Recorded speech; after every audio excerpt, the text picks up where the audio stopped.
Shooting it raw? Yes. Shooting it raw.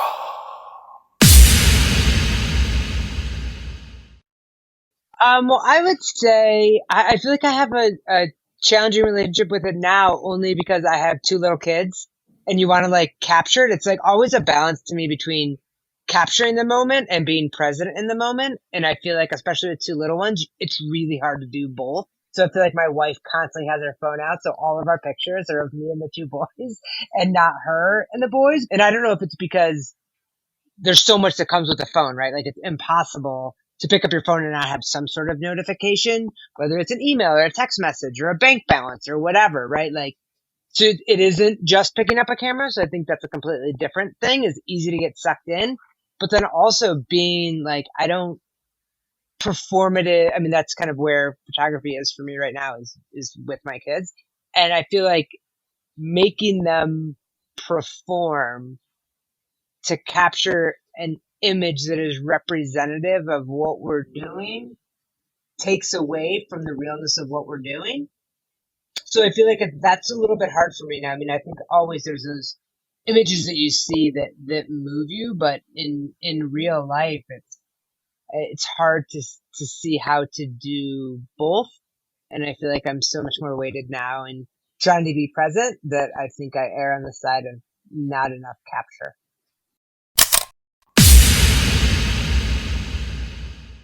Perfect. Amazing. Ash Beckham. If I butcher your name, I'm sorry. But Ash Beckham, right? That's your name? Ash Beckham? That's it. Nailed it. Great. Thank you for joining me on the podcast.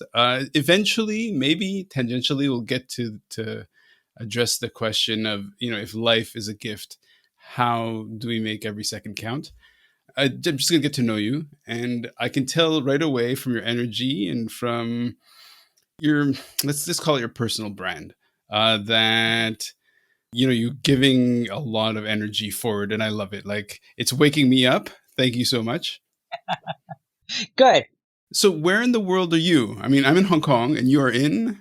I'm in Longmont, Colorado, which is right outside of Boulder, but probably 35 minutes from Denver. Oh, nice. Okay. I've never been, but it seems to be fine if you're there. So cool. Let's jump into the first photo, shall we? Yeah, absolutely. Okay. So in a way, what's great is that you've curated the conversation, and we'll see where we end up. Okay.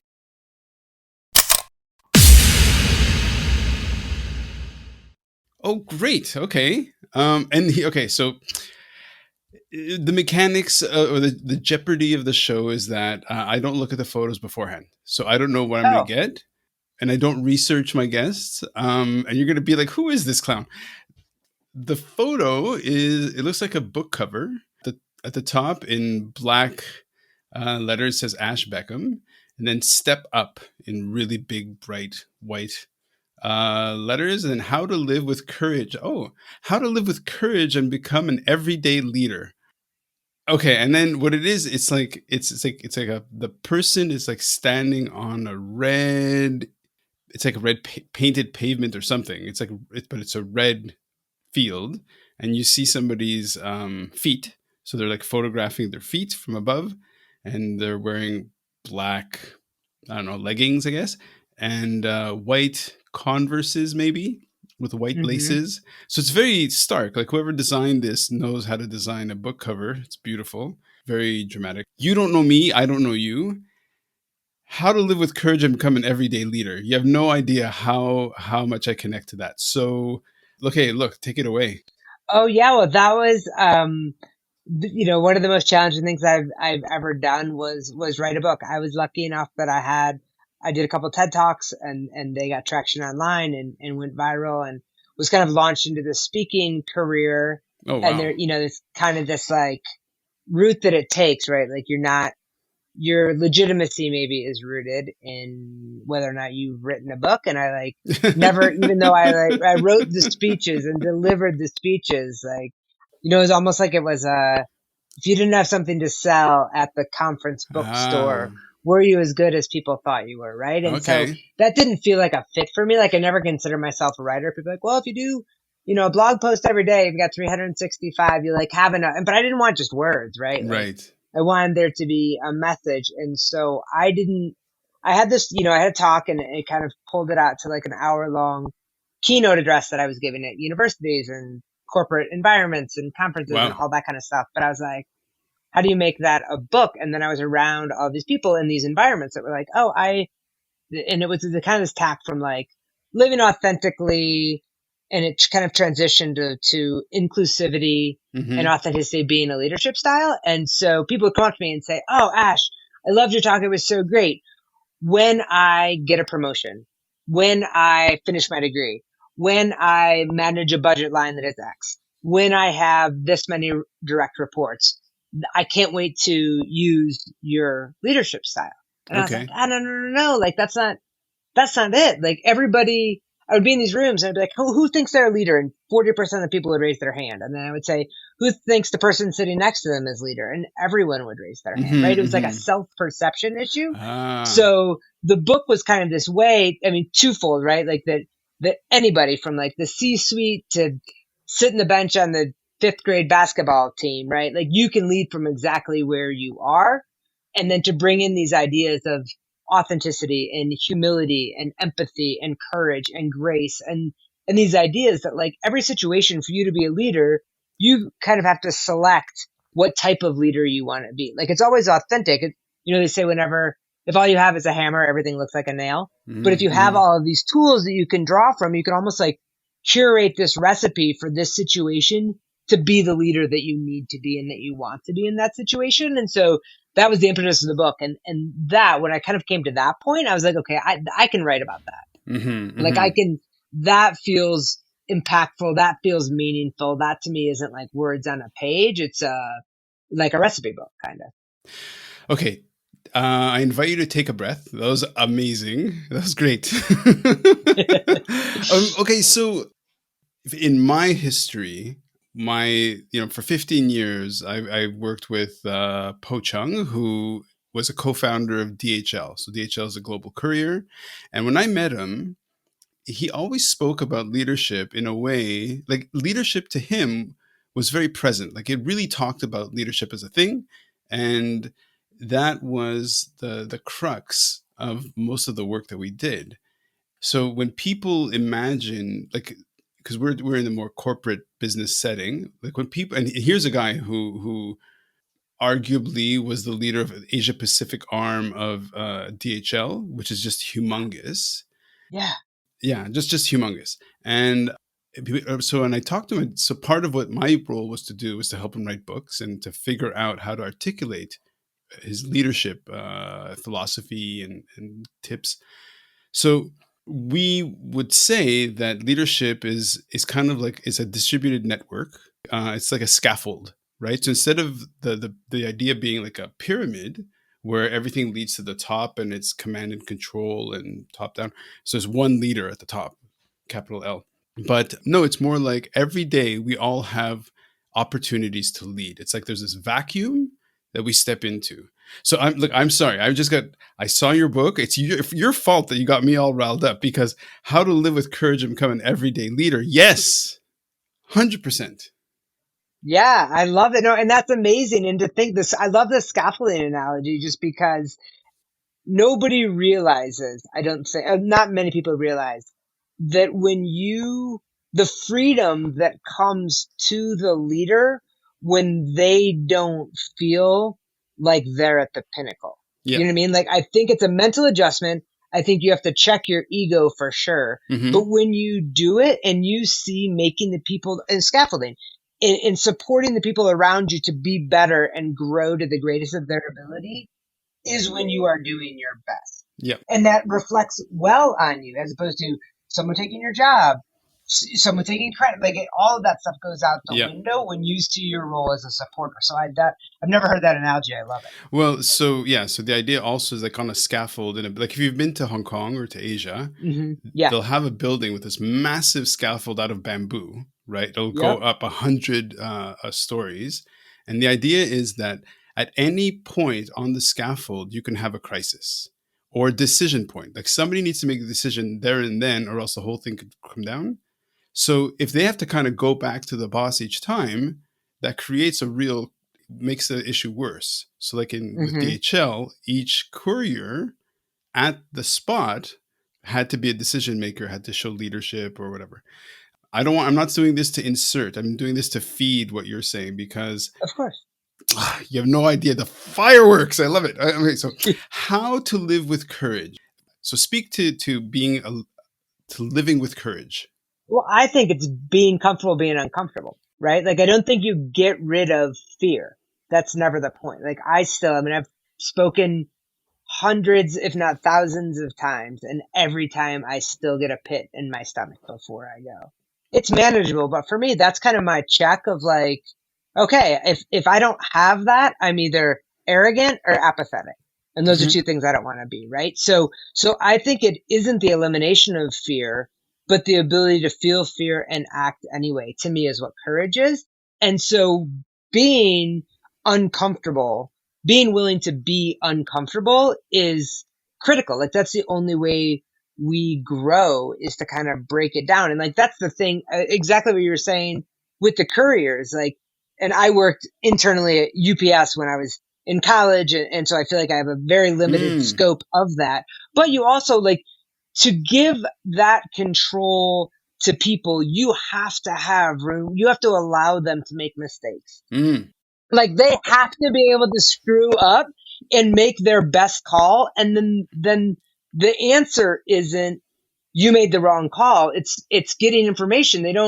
Hmm. They think it's the best call in the moment. Either they don't have all the Yep. data or they don't have the experience, but they're better because they made the wrong call. And so you have to have a culture. Now, if they make the same mistake over and over and over again, that's a different story. But you have to allow for people to fail. You have to. Then you get a better system.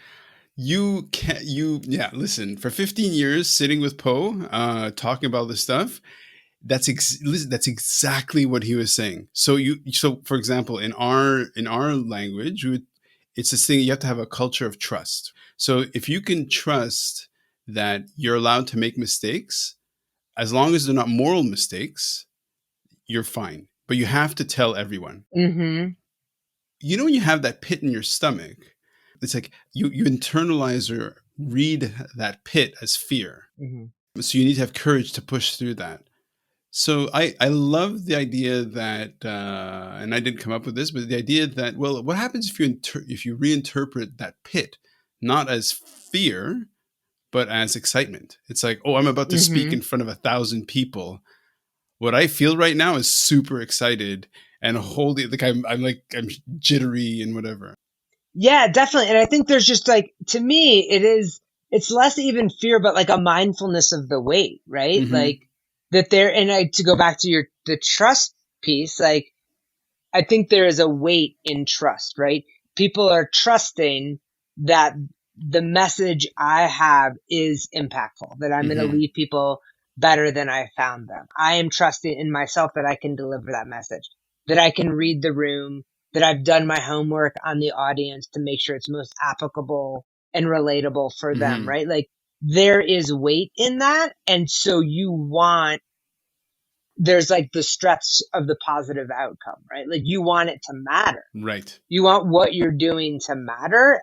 And that is just my internal gauge of, is not even fear. Like I don't really fear I'm going to I failed terribly, terribly at one early in my career at one highly important event Hmm. because I didn't want to be afraid. Ah. So I had an overconfidence Okay. going into it, and it was still, I mean, it was solid. Like it got positive feedback, but it wasn't my best version. Didn't fully take advantage of the opportunity that was in front of me, and I swear I would never do that again. Hmm. Right? I would Hmm. never be. It changed my relationship with the fear. Right? It was nothing to get rid of. Yeah, it was a learning moment. Like so here we are. You're talking about it because you learned something amazing. Right? I am so sorry that we have to go on to the next photo. Yeah, no, it's okay. And I'm so thankful that we're talking. This is great. Okay. I love it.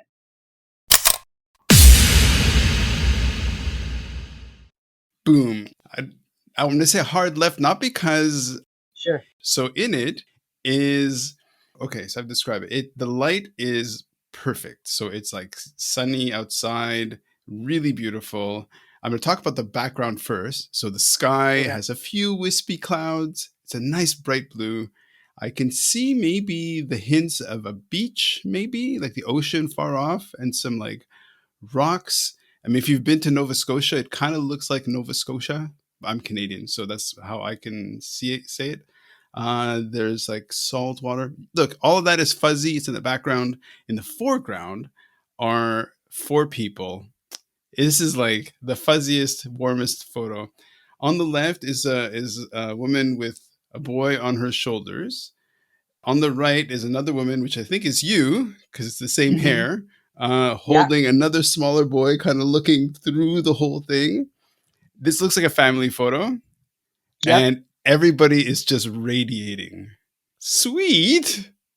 Oh yeah, that is so. That's my family. So that's me, and then my wife, and then our two boys. The oldest one is Luke, and the youngest one is Max. Mm, And this picture is just pure joy to me. We were on a vacation together. Like the first one, we were in Mexico, but we mm-hmm. were right by a beach, and we were. It was just we were. It was an amazing time. We were with friends, really just exploring what it meant. So Max, our youngest, was born at 26 weeks. So he was Okay. born 3 months early. So he spent Wow. 3 months in the NICU during COVID. Oh, So that wow. was a super, super challenging time for us. And he was immunocompromised for a while, and we were extra cautious. And so we had seen family, but hadn't really taken many family Sure. vacations since, and so this was kind of the first one, and it it took us a couple of days to settle in, but this is like halfway through the trip, and it is Oh, wow. just um I feel like that it's I think being everything like everyone in that photo teaches me every day, teaches me how to Mm-hmm. be a better person, teaches me what my limitations are, teaches me the things I need to work on, teaches me what's truly important. Like there is nothing You sound like that a I gain parent. more. Yeah. Yeah. Yeah. It's wild. It was this, that was like a significant shift in my life. And I was older when my wife carried both of our kids. I was 45 when we had our first kid. Okay. Like I was on the older side of parenting, Right. which I think for me, I don't think I would have been ready before that. And I can't imagine doing it with anybody else other than my wife. Yeah. But also, like, it's hard on your knees. My knees are different at 45 than they were at 25. Yep. Okay. Wow. Okay. So many points of entry to talk about this. Okay, this is great. So, from your experience, and obviously, once you become a parent, you become like in our world, in my world, and what I've trained in is service network leadership. It's like the family really is if you're born into a family, which we can say with 99.9% confidence that most people are, that is your Hmm. first experience of a service network. And Hmm. we say that parents give parental service and newborns give a newborn service. Even in Hmm. our mind, service is the connection, is the energy between people.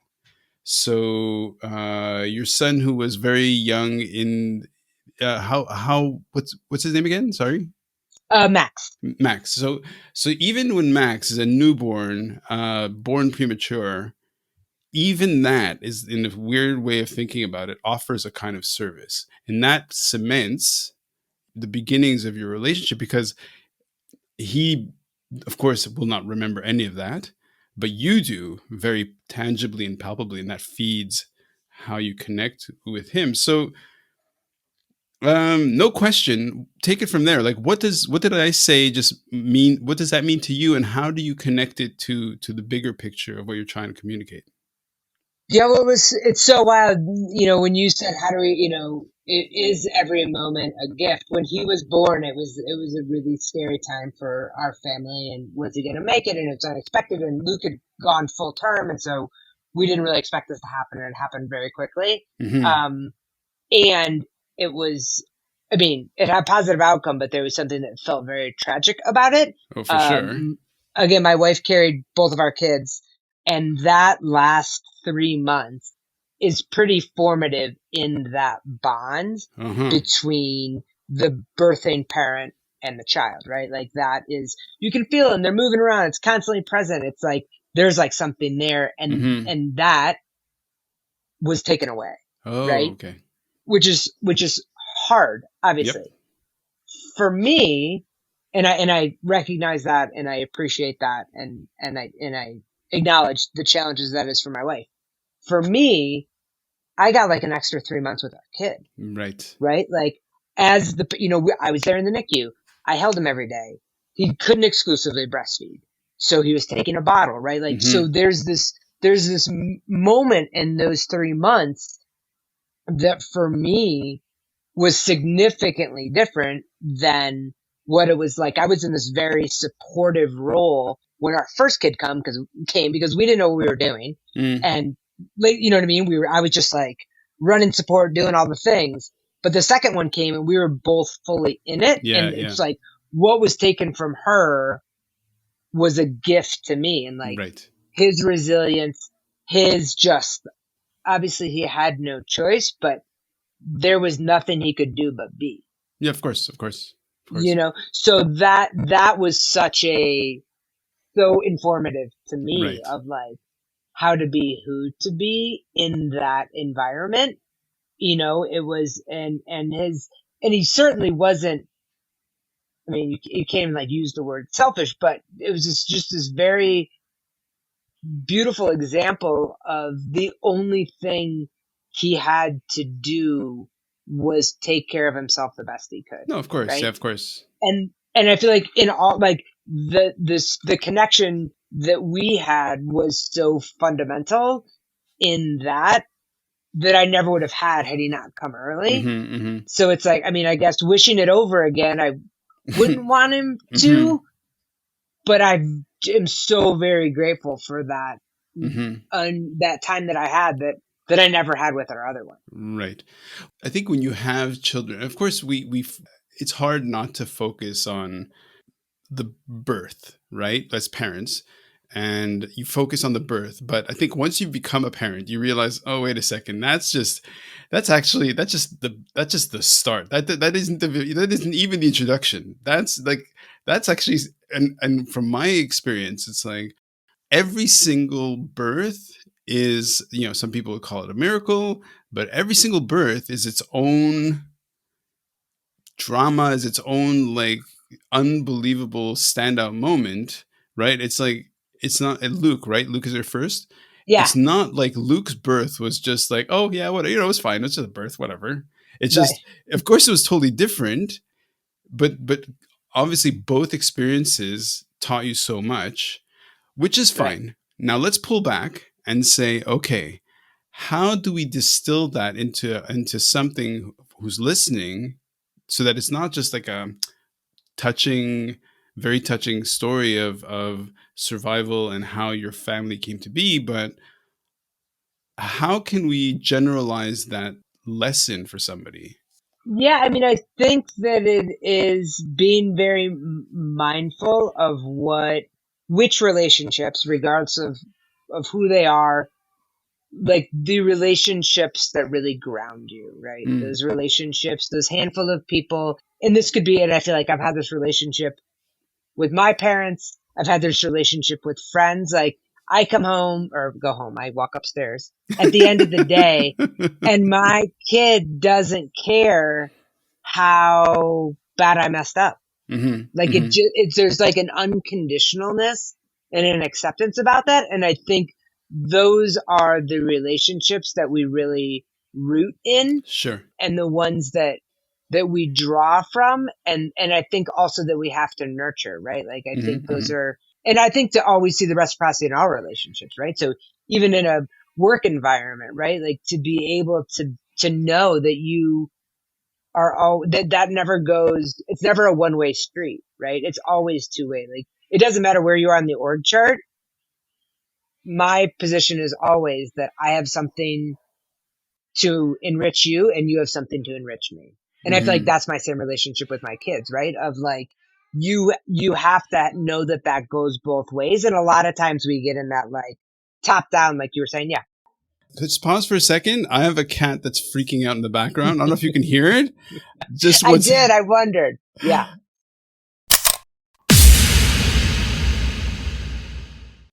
Everything okay? Well, along with children, children are one side of the spectrum of experience. And then we Sure. have the elderly, the extreme elderly, which is the other far side of the experience, right? You know, it's like that curve of. Sure.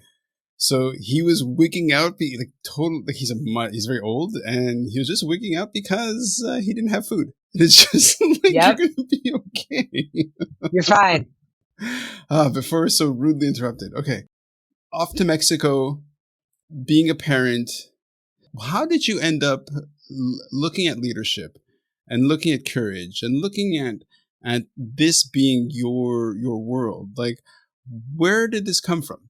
Well, I think it was, I mean, for me at least, there was this experience of coming out that was very formative. I mean, I feel like a lot of the ways, the lessons we learn, if we can be open to it, the lessons that we learn and how to treat other people is rooted in how we were mistreated or even Mm, our misjudgments. Or, I think a lot of times we say, we don't want people to stereotype us, but we don't look and see how we stereotype other people, right? okay. Or how we group people in. So it kind of started with this introspection and this ask that people did this introspection, but then there was always this like, and then what? Like, what do I do with this? How do I have this understanding of myself and bring it into the world in a positive way?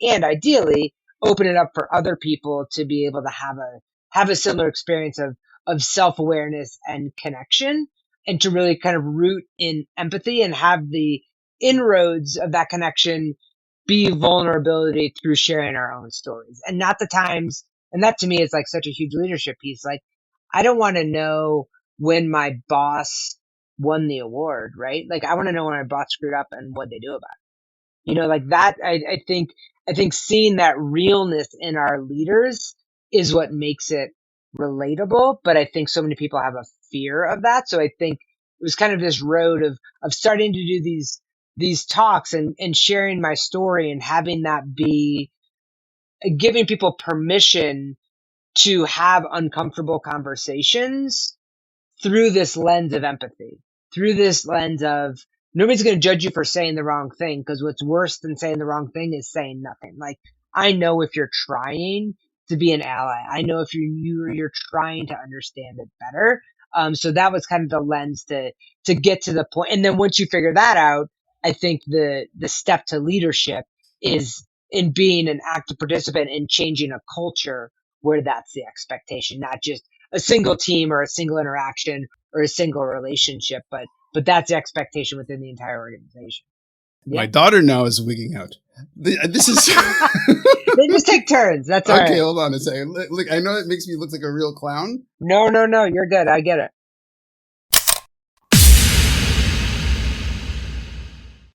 All this will be cleaned out, and you will. To me, like, that's the point at which we connect of like, how old are your kids? You've been through it. Like, that was one of the first connection points with friends was like, it doesn't matter. Like, if you both have kids or you have any other challenges in your life, but like, if I have kids and my heterosexual cube mate also has kids, like, nobody cares who you're sleeping with. You know what it's like to be up all night with a sick kid. Like, it doesn't matter, right? There's like, we get rid of 100%. the things that make us different and talk about the things that make us the same. So now I have this comfort and trust in you of like, he gets it. If my kid walked in, Hmm. it wouldn't be ideal, but like, you would get it, right? Like, I know there's like a deeper level of understanding when we share things that are not the two-dimensional version of ourselves. Yeah, So yeah. it doesn't bother me, and I trust you to edit the podcast as you see fit. But again, like, that's real, Yep. and like that, and real is what's relatable, not Right. like some polished version of it. If you watch the second TEDx talk that I did, I screwed up, Uh-huh. and I was having this conversation, and I was implying that the woman that I was speaking with was a native Spanish speaker. English was her second language. I wasn't. And I screwed up who spoke what Hmm. and just assumed it would get edited out. Hmm. So I kind of like flubbed my way through it with some long pauses, and they didn't edit it out, Oh, which was great because it was like this realness, right? Like, there was like right, right. my real reaction in it was compelling enough by the people that decided to edit it. Mm. And for better or for worse, like that was part of it. But I think, I mean, obviously editing's necessary, but like, I don't Mm. know, what version do people actually want? Okay. Yes. And we could easily talk about what is editing in terms of our lives, right? Like in terms of the learning process. But to keep it going, let's move on to the next photo. All right, next photo, got it.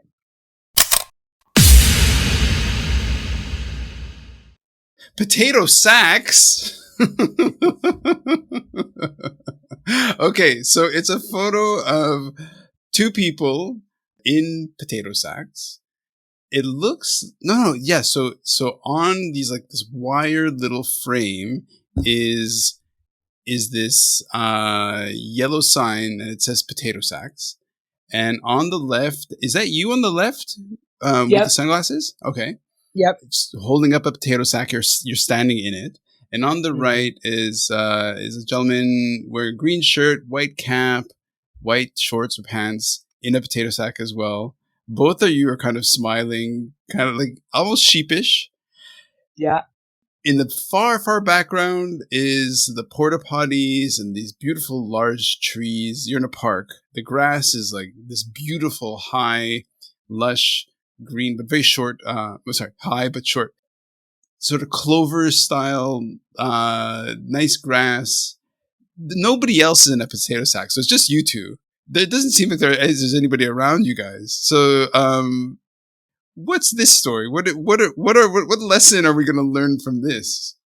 So this for me was my North Star in business and leadership, Oh, and just like how to be a good human. It has always been my dad.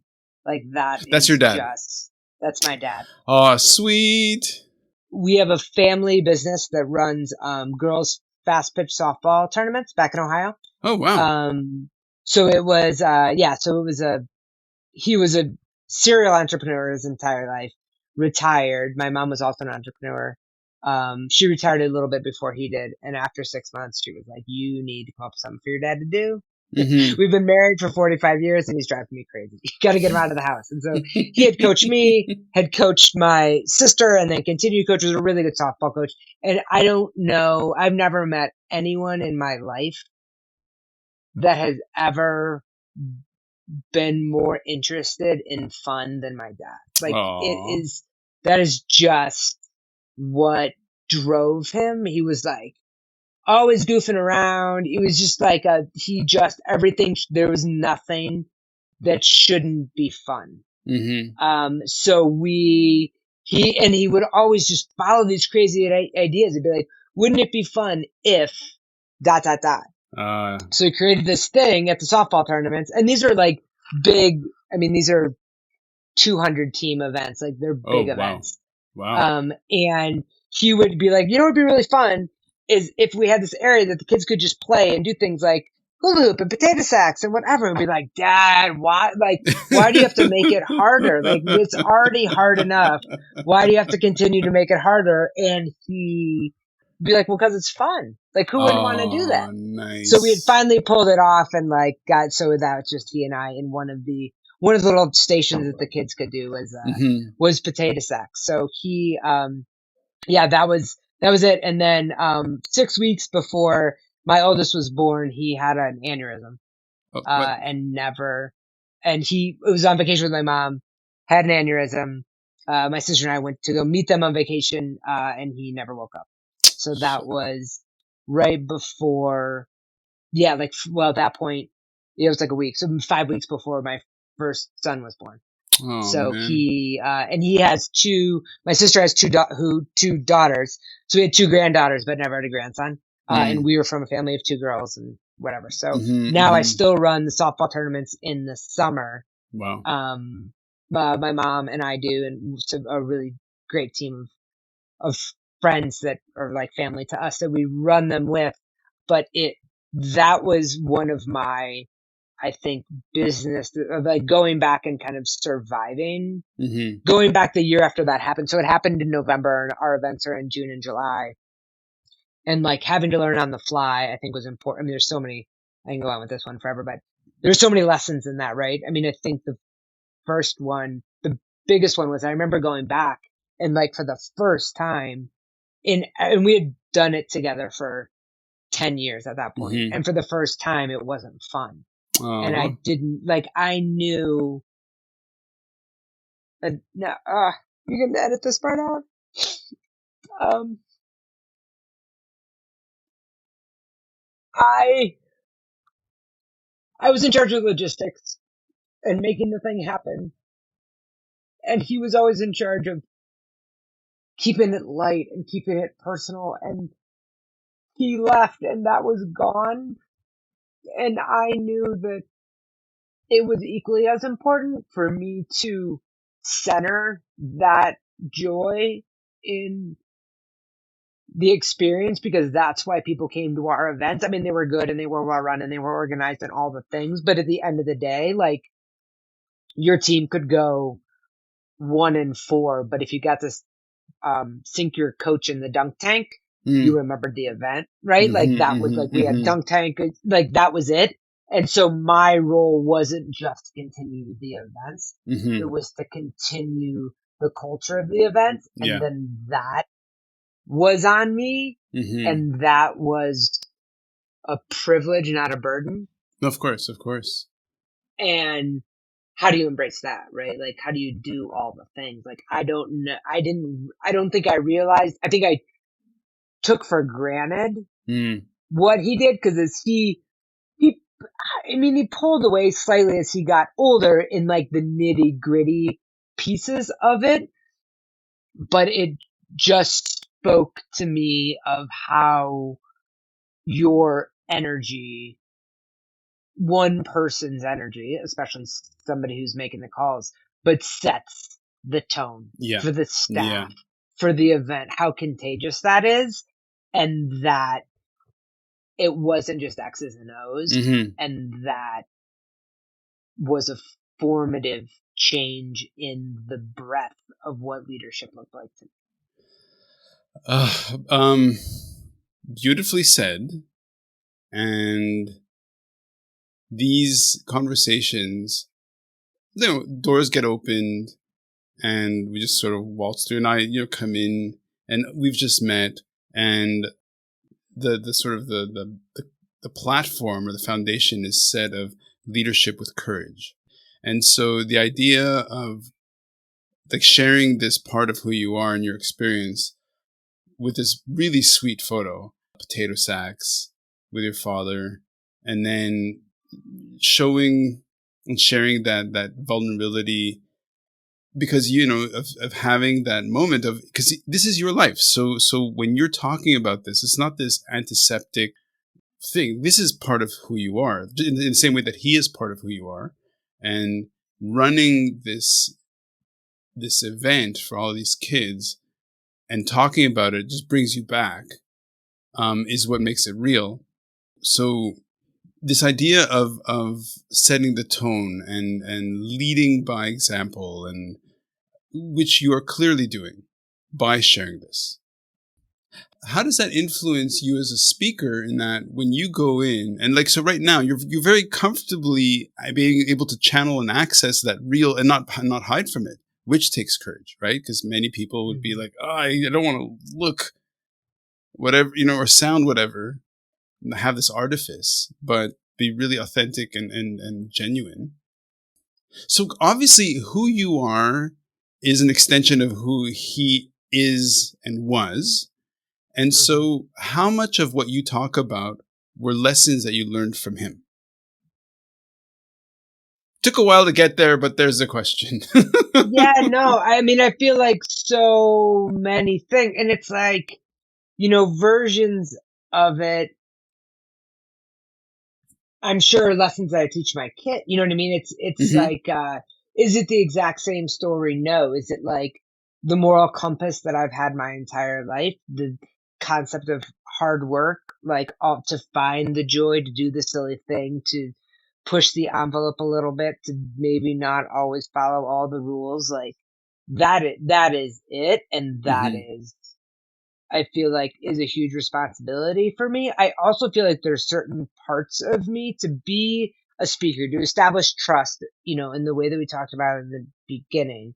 Hmm. Like, if you don't know him or a little bit about him, you don't know me, I get right? it. In the Okay. same way that, like, you don't know and my mom is the same way, my kids, right? Like, I don't do a 60-minute keynote on my kids, but they always come up, because if Oh, you for sure. don't know those little droplets, you don't know me. And to trust me, you have to know me. And when you know, to me, Hmm. when you know things that, like, peel it back a little bit, like, I don't have to show you the whole book, but I can peel it back enough that you're like, all right, I'm in. You know Hmm. what I mean? Like, all right, I'll show up. It's kind of like, it's like the Annie in the poker game of, like, all right, I'm in. Are you in? Right. Right. And Right. so I Right. think, and that vulnerability, to me at this point, like, doesn't feel, there's nothing vulnerable about that anymore, because it's just my life and my Yep. truth. And, Exactly. so it doesn't feel, there's no risk in it, because I don't put weight in the judgment, if any, that comes to it, Yeah. because it's just my truth. Okay. Yeah. So another side of what I was doing with my client Poe was we're really looking at helping entrepreneurs, right? So he wrote a book on entrepreneurship, and with a co-author, and I was sort of supporting that. So one of the things that fascinates me is that, okay, so in Hong Kong is a city where entrepreneurship is just humongous. Like the entrepreneurs coming out of Hong Kong is just bonkers. But in the same way, I go back to the US. My sister lives in Savannah, and I'm reminded of that. There's a certain spirit, like this American can-do attitude or whatever, that is unique. It comes from a totally different place than what we find in Hong Kong. And you talk about your father and your mother both being entrepreneurs, and this is obviously something in you as well. Like these are all branches that are alive and well in you, which you will probably give to your kids. So how do you support entrepreneurs? Well, I feel like there's a mindfulness around it, of where you spend your money and what do you do. Like, it is supporting entrepreneurs is not something I do. It's like a vital part of who I am. You know what I Hmm. mean? So I feel like that's what we teach our kids, in that way of supporting our local economy. It's not framed in that. That's just what we do, Yeah. right? And so I think entrepreneurs, so much now in leadership, they scale a lot of times at such a rate that I think there's a lot of, it's easy if you're a solo entrepreneur to just rely on yourself, but then you step to that next level, you have to lead it, because you are it, Hmm. right? Like, Hmm. the brand is you, and how do you get other people to embrace that and expand that? So a lot of the work that I do with entrepreneurs is really getting clear on, who am I and how am I separate from this entity, and what are it's like a Venn diagram, right? It's like, Yeah. here's the entity, here's me. There's going to be a significant overlap. How do we get people to embrace that and take that on as theirs, even though it's not theirs? Because I think you're going often with entrepreneurs from a handful of people, and then you're growing and you're trusting. You know what I mean? I think there's a tremendous amount of vulnerability in that too. So I think it leads through. I think there's a through line in all of that. Hmm. Just so that people can have it in their heads, how do they learn? Okay, so the name of the book, and where do they find the book online? Yeah, absolutely. So you can find it online. You can find it at independent bookstores. You could go Barnes and Noble or Amazon, any of those places. So it's Step Up: How to Live with Courage and Become an Everyday Leader, just by me. And there's links to it on my website, which is just ashbeckham.com. ashbeckham.com. I'm going to say it 17 times so people remember ashbeckham.com. Yeah. Let's say see you to your okay, what's your father's name? Bill. Bill. Okay, bye Bill. Beautiful photo. Let's move on to the next photo. All right.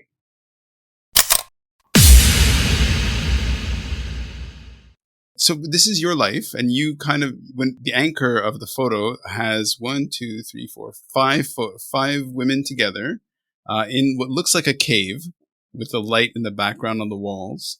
You're all dressed rather nicely. Oh, it's probably not a cave. It might be because you're all holding up glasses of wine. That yours, I don't see your glass of wine. No, yours has a bit of wine, and I could just see it in the background. These big, beautiful glasses with red. One woman's glass is empty, like she just went right through Yep. it. You're all together. The smiles aren't as warm as the smiles of your family. I don't know how you got the photo, like in the photo of your family, with giving it up with such laughter, because that's a tough thing to get from kids, to have just that open. So I don't know what joke you made.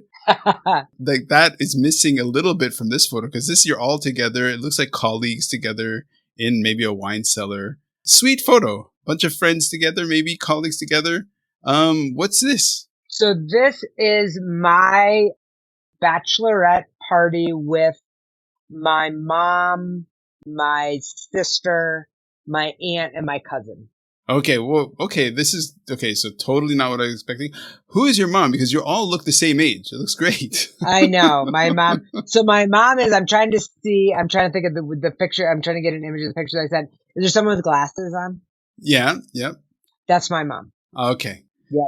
She could be the one who's polished off her glass first. That would not surprise me. That would not surprise me. Awesome. Yeah, we went to Napa for a long weekend right before Nice. probably like the fall before I got married.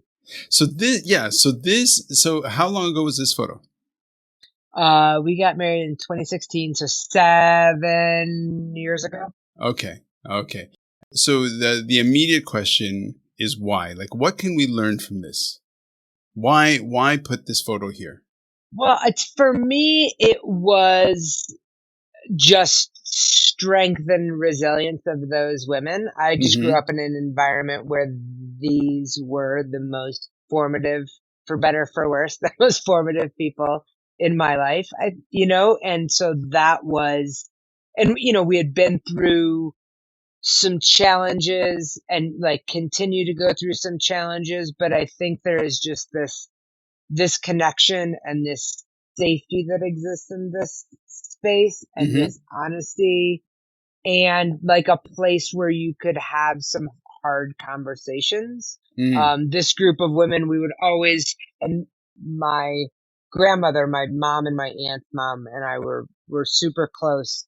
And so there was this kind of passing down of traditions and expectations, which sometimes are good and sometimes are bad. I think this is just like these are all women that have either been with me my entire life or I've been with them their entire life. My Mm-hmm. sister's 5 years younger, my cousin's 10 years younger, but there is just I think family, whether it's your birth family or your chosen family, there's just like a knowingness Mm-hmm.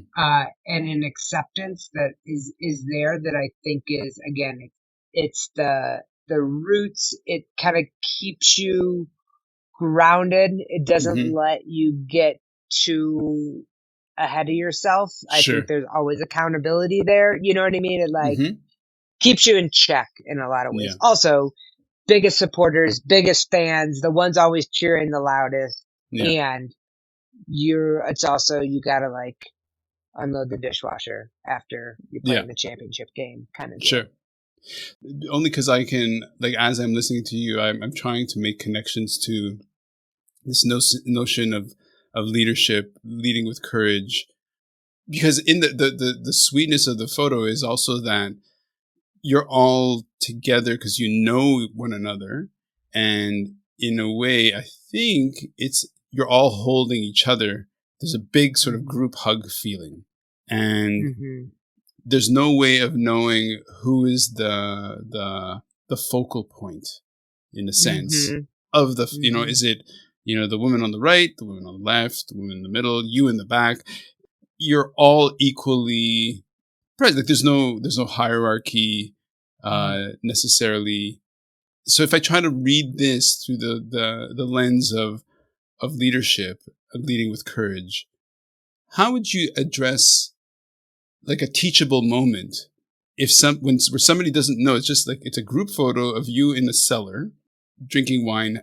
Hmm. What can we learn about leadership from this? I think my thought in that would be that it's important to take the time to celebrate, Okay.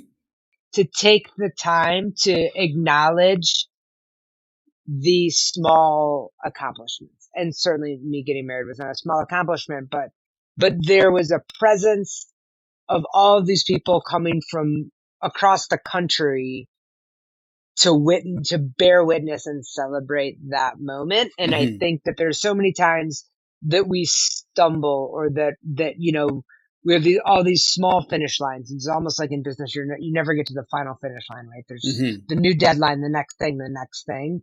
And how do you find your people and really acknowledge those milestones, Hmm. and not glaze over them for lack of convenience, or the things like I think we don't celebrate enough Okay. when we do in business, when we do something, because you can't celebrate. I mean, you can celebrate the completion of the project, but you're never going to, it's not like school where you finish the semester and then there's a break. Like it never Yeah, yeah, stops. yeah. And I feel like life is that way, right? It never stops. So if you don't prioritize celebrating those things, big or small, with your people or the people you accomplish them with or whatever, then you never will. Right. And and we must, like, it helps us find the joy. It helps us have something to look forward to. It fosters, in business, it fosters the connection. Like, I think there's something you said for the, yeah, we did this, Hmm. Hmm. right? Hmm. I like have the mug to prove it kind of deal. I think that continues to build that trust, that collective acknowledgement. I think is critical. Hmm. And I think leaders so often set the time frame that they're the ones that have to be, no, I know we've got meetings all next week, but we are leaving at noon today and we're having a long lunch Right. because we're going to talk about the completion of this. It's almost like therapy, right? Of like getting it through. When you move to the next and move to the next, and you don't take time to acknowledge, you also don't take the time to reflect and fix best practices or find resolutions or all the things, right? That are not just, we're not just cogs completing projects. We're humans that were affected by the process, Hmm. So I think there's some humanity in that celebration. Yes. Okay, so we're just pulling out of the pandemic, and we're pulling out of like the dramatic change, reorientation of communities, of our societies, of our families, of how we live, to all of a sudden reorient things where all of a sudden you have to work from home. All of a sudden you have to kind of reorganize what you think the world works or how the world works. So so it's true that you have to take a moment to sort of to celebrate. Like a wedding really is. Okay, we're going to stop. What we're going to do is we're going to stop the train, let everybody get off so we can all say, oh, look, we're all in this together. We're here. This is what we're doing right now. So, how has your thinking shifted in terms of celebration, in terms of leadership? And I love how this notion of step up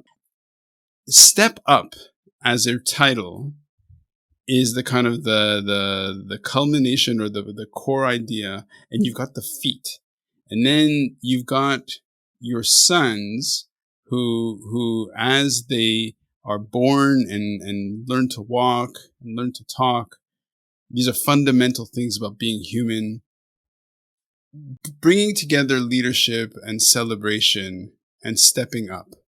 How has your thinking changed because of the pandemic? And I know I can see on your face you're just like, what is the question? But how has your thinking evolved in the past 3 years from that moment of you together in that cellar? I mean, I think it has to just be expansive. Like, I didn't know, sitting in that cellar, I had my ideas of what, I mean, my dad was still alive at that point, right? Like, I had my ideas of my trajectory. I had my ideas of what marriage was going to be like. I had my ideas of what parenthood was going to be. I had all of my ideas. And pandemic or not, those like all exploded. None Hmm. of them were rooted in reality. They were rooted in like in some fairy tale version of what people tell you it's supposed to be like, or Hmm. maybe the filtered lens that you see, and that is not what it is, right? Hmm. Like, I mean, I feel like I give my parents credit and also blame because their marriage never looked hard. Mm. And I know you can't have two humans and have it not be hard. Like Hmm. that's Hmm. it's an impossible thing. So they hid that from us, which was great. But then I had this weird expectation that if, I mean, for my first formative relationships, the first fight, I was like, well, I guess this isn't going to work. And I would like walk away. Right. Like, Okay. so I think that so I feel like I had these expectations. I had these expectations of what parenthood are going to be like because people don't tell you how hard it is, Yeah, yeah, yeah. right? Like that's Oh, not like your selling point. I feel like oh, my people don't. oh. I don't. I mean, I think we hear that it's hard, but Maybe we don't believe it. until Yeah. you're in the trenches, you don't know how shit work can really be. Yes, absolutely. Like you don't know, you just have no idea. And I don't think Hmm. I understood like the scope or scale of the intensity Mm. of it, both like the love. Like, I remember hearing somebody say it feels like your heart is walking around outside your body and Hmm. being so dismissive of that. And then that's actually what it feels like. You Absolutely. know what I mean? You see Yeah. your kids' feelings get hurt or you do all these things like that. I feel like that is challenging Mm. and the intense love and protection and that when you're talking about your kids, you're like immediately in your amygdala. You know what I mean? Like you are Yep. in that very reactive, very reptilian part of your brain. So you're not making, like you see parents lose their mind and you're like, well, I mean, Mm. there's no excuse, but like I get it, right? Like, Hmm. or that Hmm. like stressed out or like how little you sleep, right? Hmm. Like Hmm. you just, Hmm. I haven't set an alarm in years Yep. because they just wake up and when they wake Yep. up we wake up like that's Absolutely. just how I don't ever wake up earlier than my children. There's no reason to ever be awake before they are unless you want like a little piece of quiet, but I'd rather sleep. Spoken like a true parent. Right, like there are these things you like sat there and you think and that's the thing like I'm not discounting that version of me because I knew everything I knew up to that point Yep. but I didn't know what I didn't know. Hmm. And so, like, I didn't know that idea of just like that phone call when my dad had his aneurysm was like, Wow. it dropped me to my knees, like literally Sure. physically dropped me to my knees. Hmm. I don't know that loss. And now I feel like I'm a resource. I feel like that is kind of that leadership thing of like, you don't go through the battles and get the scars and do the things in your personal or professional life to tell people how to do them differently or better than they're doing them. You go through them to be a resource when shitty things happen to other people too. Right? Hmm. Like to Hmm. me, that's what leadership is. It's like, Hmm. I'm not going to tell you. And that's like the hardest thing with kids, I think, is I can tell you how to do it right, Right. but then all you're learning is how I would do it. You're not learning how to do it wrong to then learn how to do it right. Yeah. Right. So I feel like that's kind of the leadership piece for me in all of that is you just, it's like having your heart broken the first time or falling in Hmm. love for the first time or like all these Mm. like visceral getting fired for the first time. Like it translates anywhere, but there's just some things you can read about it. You could have your best friend tell you about it, but till it happens, Yeah. you Yeah. just don't know. And then you know, and are you better for it? I don't know. I don't think there's like a qualifier that goes on it. You're just more you because it happened to you, right? Yeah. It's just part of your own development and growth and your life, Yeah, like everybody, right? right. Totally. AshBeckham.com. Ash Beckham. You're not a .com, but you're great. Oh, so great. Shooting it raw? Yes, shooting it raw.